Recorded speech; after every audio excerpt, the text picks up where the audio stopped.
Sinclair designer Rick Dickinson sadly passes away.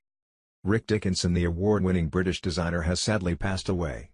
Rick was the genius that, amongst other things, brought to our homes, in the 1980s, the iconic ZX80, ZX81 and ZX Spectrum.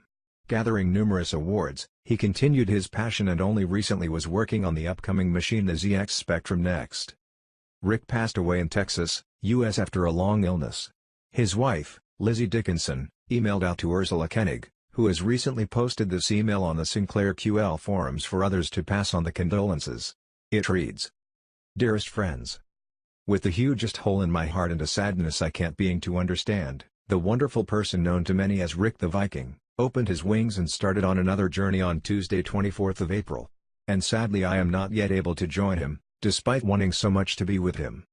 I know that this will come as a shock to many, as we had not been open about his health issues, preferring rather to deal with them in private, even from both of own families until fairly recently. Rick was diagnosed with cancer in 2015 and despite successful treatment in 2016, he became unwell again in early January 2017. I am sure some of you may have guessed something was not quite right, and to those of you that perhaps did not understand why we became less and less social during 2017, I hope now you can understand that this was in no way a reflection of our friendship with you but rather circumstances dictating what he was or was not able to do.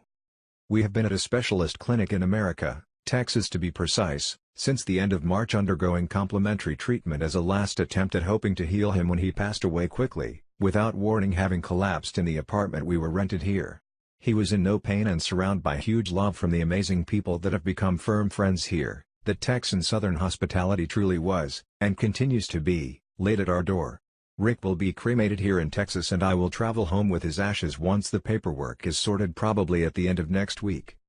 And, rather than a traditional funeral, which you know is really not his style, his much-loved daughters that he was so proud of, Grace and Daisy, and his mother Ursula and I will be planning for a celebration of his life where we can all get together and remember him with love, laughs, smiles, anecdotes and a few beverages. I will of course let you know details once we have finalized plans. Please also do pass on this email to any that you feel may wish to know. Rick had many friends across the broad spectrum of his work and interests, and I have tried to find as many emails as I can from his computer, but I'm sure I have left some out. And can I ask that, for the time being, please don't call, as I simply can't face talking right now, but I would dearly love to receive your messages, emoticons and any photos or memories you wish to send of the person who was, simply, the wonderful Rick, love of my life. And please take 5 minutes, raise a glass or 10, and think about the beautiful Rick, the one and only Viking, and all the good times we have all had with him. As they always say, but I do believe, he is watching over us and sends love to you all and is only sorry that he was not able to see you all before he left.